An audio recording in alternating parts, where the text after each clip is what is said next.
Salut à tous, donc voilà, je me présente pour le concours Supercraft. Donc il fallait faire une petite présentation de soi, donc moi c'est Mélanie, j'ai 25 ans et ça fait 6 ans que je fais de la FIMO. Donc mon histoire avec la FIMO, elle a débuté en 2010, complètement par hasard en fait. Une copine à moi avait un pendentif en forme de fraise autour du cou. J'ai trouvé ça super marrant et je lui ai dit mais tiens comment c'est fait ça? Et puis elle m'a dit bah en fait c'est une copine qui me l'a fait, elle l'a fait en FIMO et tout. Et là elle m'explique comment ça marche et moi j'étais complètement passionnée en train de l'écouter. Je me suis dit mais c'est trop génial, c'est une pâte qui passe au four, qui durcit, on peut faire tout ce qu'on veut avec, il faut que je teste. Finalement quelques temps plus tard, ma maman m'avait fait la surprise de m'acheter 3 ou 4 pains de FIMO. Ça a été mes premières couleurs et j'étais très très contente. Et donc je me suis essayée à la FIMO. Après ma première création, tout ce que je savais, c'est que je voulais recommencer. Voilà, je voulais continuer à en faire. C'était pas non plus la création du siècle, hein. J'avais fait le logo, la croix en fait rouge du logo d'Indochine pour une amie à moi. Je lui avais monté en collier avec les moyens du bord parce qu'à l'époque j'avais vraiment rien en fait, j'avais pas d'après, j'avais rien du tout. C'était ma toute première création, elle l'a adorée.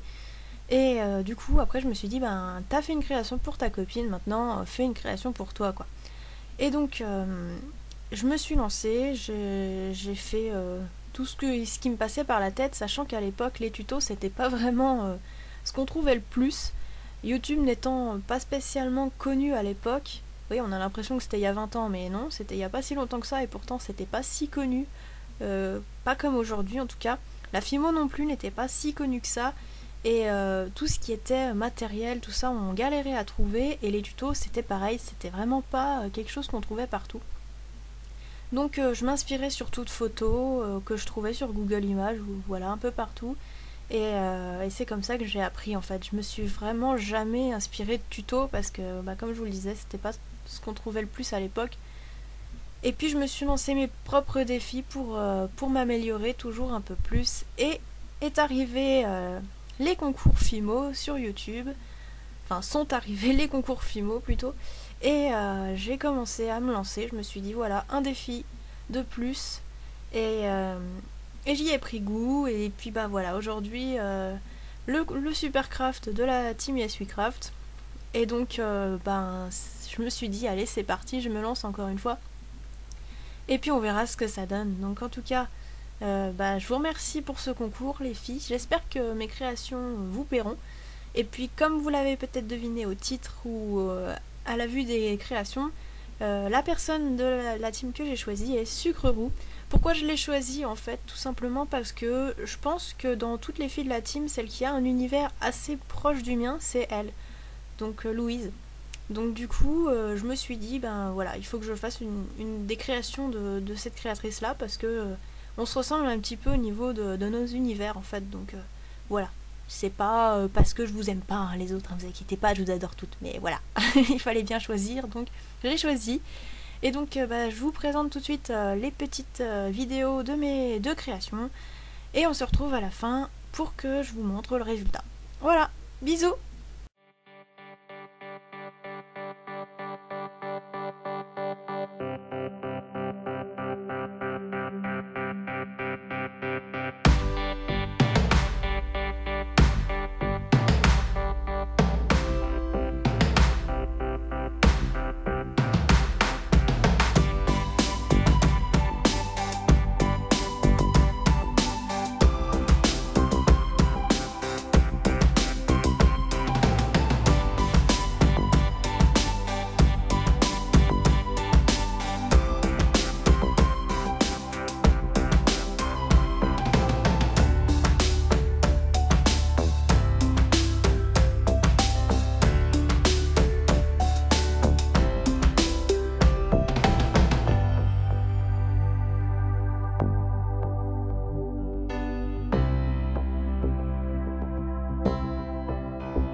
voici donc la création une fois qu'elle est terminée.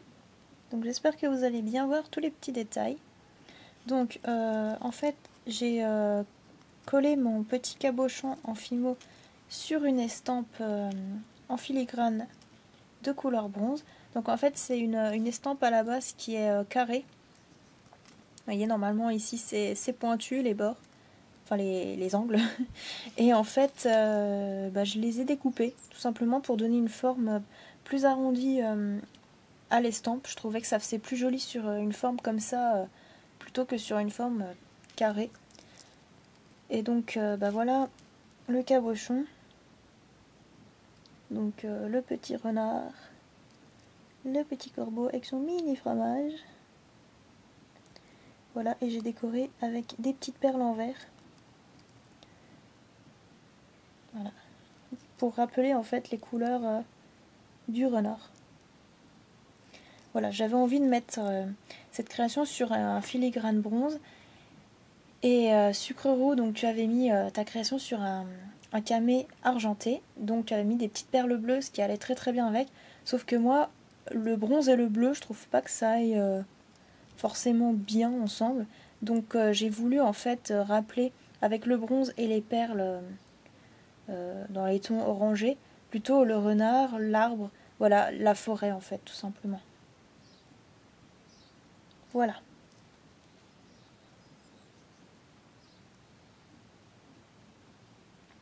J'espère que vous voyez bien tous les petits détails. Donc voilà, un petit collier. Pour la création de la partie créative, pour l'épreuve créative, donc voilà, j'ai réalisé ce collier. Donc si vous voyez bien, en fait j'ai fait une imitation de labradorite. Donc, la labradorite c'est une pierre, donc sucre roux tu dois connaître, puisque tu aimes les pierres aussi. Donc voilà, c'est tout en fimo. Et par-dessus, donc j'ai mis le petit arbre que tu avais fait en tuto. Et comme je n'avais pas les petits strass que tu avais mis sur ton arbre et que je trouvais ça très mignon de les avoir mis, je sais pas si on va le voir, mais en fait moi j'ai collé des petites paillettes. Donc ici, là, ici. Voilà, il y en a à plusieurs endroits. Donc c'est des paillettes vertes. Donc voilà. Et donc en dessous, j'ai fait suspendre 3 petites chaînes avec des petites perles dans les tons des couleurs de l'arbre et de la labradorite. Donc orangé, marron pour l'arbre et bleu pour la labradorite. Donc voilà ce que ça donne. Et donc pour l'arbre. Donc il est tout petit. Et vous avez peut-être pu voir dans la vidéo, en fait, au moment où je le fais, au départ, je l'ai fait beaucoup plus gros que ça, pendant que ma pierre était en cuisson, en fait. Ce qui fait que j'avais pas la pierre à côté de moi, et j'avais fait mon arbre pendant que ça cuisait. Et je me suis dit, bon, bah, je vais faire mon arbre, et ça ira très bien comme ça. Au final, quand j'ai sorti la pierre, et que j'ai voulu mettre l'arbre sur la pierre, je me suis rendu compte que l'arbre était bien trop gros, en fait, pour la pierre. Donc du coup, dans la vidéo, c'est le gros que je vous montre, le premier que j'ai fait. Et ensuite, bah, j'ai dû refaire la même chose en tout petit. Sachant que j'avais déjà bien galéré pour le gros, donc pour le petit, je vous raconte pas. Mais voilà ce que ça donne, quoi. Voilà. Donc malgré le fait qu'il fasse beau chez moi, je suis quand même à la lumière artificielle là, parce que eh ben, il fait beau, mais pas assez en fait. Donc là, j'espère que vous voyez bien, malgré la lumière en fait, artificielle. Donc voilà pour ce qui est de mes 2 créations. Hop. Voilà, toi, hop là. Donc voilà les 2 petites créations pour le concours Yes We Craft Super Craft. Donc voilà. Donc j'espère que ces créations vous auront plu et je vous fais de très très gros bisous et je vous dis à la prochaine. Bye bye.